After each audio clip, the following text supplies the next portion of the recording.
10 ದಿನ ಆಗಿತ್ತಂತೆ ಪರಿಚಯ ಆಗಿ ಆ ನಂತರ ಇಬ್ಬರ ಪರಿಚಯ ಆಗುತ್ತೆ, ಸುತ್ತಾಟ ಆಗುತ್ತೆ, ಪ್ರೀತಿ ಕೂಡ ಆಗುತ್ತೆ. ಬಟ್ ಆ ಪ್ರೀತಿ ಭೀಕರ ಕೊಲೆಯಲ್ಲಿ ಅಂತ್ಯಗೊಂಡಿದೆ ಅಂದ್ರೆ ನಂಬಲೇಬೇಕು. 10 ದಿನದಿಂದಷ್ಟೇ ಪರಿಚಯ, ಸುತ್ತಾಟ ಆಗುತ್ತೆ, ಕೊನೆಗೆ ಮರ್ಡರ್ನಲ್ಲಿ ಪರಿಚಯ, ಪ್ರೀತಿ ಎಲ್ಲ ಕೂಡ ಅಂತ್ಯ ಆಗಿದೆ. ಮಂಡ್ಯದಲ್ಲಿ ಮಹಿಳೆಯ ಹತ್ಯೆಗೈದು ಆರೋಪಿ ಎಸ್ಕೇಪ್ ಆಗಿದ್ದಾನೆ. ಇನ್ಸ್ಟಾಗ್ರಾಂನಲ್ಲಿ ಪರಿಚಯವಾಗಿದ್ದ ಮಹಿಳೆಯ ಭೀಕರ ಮರ್ಡರ್ ಆಗಿದೆ. ಕೊಲೆ ಮಾಡಿ ಶವವನ್ನ ಮುಚ್ಚಿಟ್ಟು ಆರೋಪಿ ಎಸ್ಕೇಪ್ ಆಗಿದ್ದಾನೆ ಅನ್ನೋದರ ಡೀಟೇಲ್ಸ್. ಕೆಆರ್ಪೇಟೆ ತಾಲೂಕಿನ ಕರೌಟಿ ಗ್ರಾಮದಲ್ಲಿ ಈ ಘಟನೆಯಾಗಿದೆ. ಹಾಸನದ ಹೊಸಕೊಪ್ಪಲು ಗ್ರಾಮದ ಪ್ರೀತಿ 35 ವರ್ಷ ಕೊಲೆಯಾಗಿರುವಂತಹ ಮಹಿಳೆ ಅಂತ ಗುರುತಿಸಲಾಗಿದೆ. ಕೆಆರ್ಪೇಟೆಯ ಕರೌಟಿ ಗ್ರಾಮದ ಪುನೀತ್ನಿಂದಲೇ ಕೊಲೆಯಾಗಿದೆಯಂತೆ. ಕಳೆದ 10 ದಿನದ ಹಿಂದೆಯಷ್ಟೇ ಪರಿಚಯ ಆಗಿತ್ತಂತೆ ಇಬ್ಬರಿಗೂ ಕೂಡ. ಅದು ಇನ್ಸ್ಟಾಗ್ರಾಮ್ ಮೂಲಕ. ಭಾನುವಾರ ಗೃಹಿಣಿ ಜೊತೆ ಮೈಸೂರು ಕೆಆರ್ಎಸ್ನಲ್ಲಿ ಸುತ್ತಾಡಿದ್ದಾರೆ. ಮದುವೆ ಆಗಿತ್ತಂತೆ ನೋಡಿ. ಬಳಿಕ ಕತ್ತರಘಟ್ಟ ಬಳಿ ಆಕೆಯನ್ನ ಕೊಲೆ ಮಾಡಿ ನಂತರ ಶವವನ್ನ ಮುಚ್ಚಿಟ್ಟು ಆತ ಎಸ್ಕೇಪ್ ಕೂಡ ಆಗಿದ್ದಾನೆ. ಬಟ್ ಈ ರೀತಿ ಕೊಲೆ ಮಾಡಿದ್ ಯಾಕೆ ಆ ಮಹಿಳೆಯನ್ನ ಅನ್ನೋದು ಪ್ರಶ್ನೆ. ಏನಾದ್ರೂ ವೈಮನಸ್ಸು ಬಂತ 15 ದಿನಕ್ಕೆ? ಅದೆಂತ ವೈಮನಸ್ಸು, ಅದೆಂತ ಪ್ರೀತಿ, ಅದೆಷ್ಟರ ಮಟ್ಟಿಗೆ ಪರಿಚಯ ಆಗಿರುತ್ತೆ? ಯಾವ ಕಾರಣಕ್ಕೆ ಇವರಿಬ್ರು ಪರಿಚಯ ಆಯ್ತು ಅನ್ನೋದು ಕೂಡ ಪ್ರಶ್ನೆ ಅಲ್ವಾ?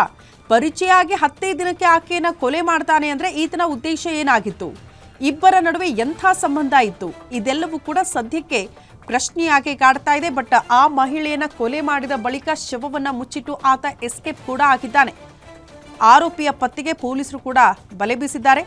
ಸೋಷಿಯಲ್ ಮೀಡಿಯಾ ಒಂದು ರೀತಿ ಒಳ್ಳೆಯದು, ಮತ್ತೊಂದು ಕಡೆ ಅದು ಕೆಟ್ಟ ದಾರಿಗೂ ಕೂಡ ಕರ್ಕೊಂಡು ಹೋಗುತ್ತೆ ಅನ್ನೋದಕ್ಕೆ ಇದು ಒಂದು ಬೆಸ್ಟ್ ಎಕ್ಸಾಂಪಲ್. ಇನ್ಸ್ಟಾಗ್ರಾಮಲ್ಲಿ ಪರಿಚಯ ಆಗುತ್ತಂತೆ, ಅವ್ರ ಬಗ್ಗೆ ಗೊತ್ತಿರಲ್ಲ, ಹಿಂದೆ ಮುಂದೆ ಗೊತ್ತಿರಲ್ಲ, ಜಸ್ಟ್ ಆ ಪ್ರೊಫೈಲ್ ನೋಡಿರ್ತಾರೆ, ಫೋಟೋಗಳನ್ನು ನೋಡ್ತಾರೆ, ಆ ಮೂಲಕ ಪರಿಚಯ ಆಗುತ್ತೆ, ಮೆಸೇಜ್ಗಳಾಗುತ್ತೆ, ನಂಬರ್ ಎಕ್ಸ್ಚೇಂಜ್ ಆಗುತ್ತೆ. ಆ ನಂತರ ಪ್ರೀತಿ, ಓಡಾಟ ಇದೆಲ್ಲವೂ ಕೂಡ ಆದ ಬಳಿಕ ಮೋಸ್ಟ್ಲಿ ಮಹಿಳೆಯ ಮರ್ಡರ್ ಆದಂಗೆ ಕಾಣಿಸ್ತಾ ಇದೆ. ಬಟ್ ಯಾಕೆ ಆ ಮಹಿಳೆಯನ್ನ 10 ದಿನದಲ್ಲಿ ಪರಿಚಯ ಮಾಡಿಕೊಂಡು ಸುತ್ತಾಡಿಸಿ ಕೊಲೆ ಮಾಡ್ದ ಈತ? ಇದು ಕೂಡ ಪ್ರಶ್ನೆ. ಅಥವಾ ಉದ್ದೇಶಪೂರ್ವಕವಾಗಿಯೇ ಏನಾದರೂ ಕಾರಣಗಳಿಂದ ಆಕೆಯನ್ನ ಪರಿಚಯ ಮಾಡ್ಕೊಂಡಿದ್ನ ಇನ್ಸ್ಟಾಗ್ರಾಮ್ ಮೂಲಕ? ಆಕೆ ಜೊತೆ ಸಲಿಗೆ ಬೀಳಿಸಿದ್ನ? ಆಕೆಯನ್ನ ಸುತ್ತಾಡಿಸಿದ್ನ?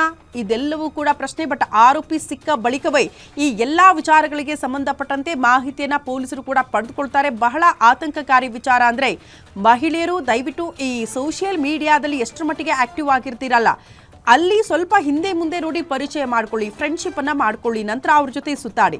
ಯಾವ ಮಾಹಿತಿ ಇರಲ್ಲ, ಹಿಂದೆ ಮುಂದೆ ಗೊತ್ತಿರಲ್ಲ, ಆತನ ಜೊತೆಗೆ ಪರಿಚಯ ಅಂತೆ, ಸುತ್ತಾಡೋದಂತೆ 10 ದಿನದಲ್ಲಿ ಆಕೆಯನ್ನ ಈ ರೀತಿ ಕೊಲೆ ಮಾಡ್ತಾನೆ ಅಂದ್ರೆ ಸಹಜವಾಗಿ ಸ್ವಲ್ಪ ಸೋಷಿಯಲ್ ಮೀಡಿಯಾ ಯೂಸ್ ಮಾಡೋರು ಯೋಚನೆ ಮಾಡಲೇಬೇಕಲ್ವಾ?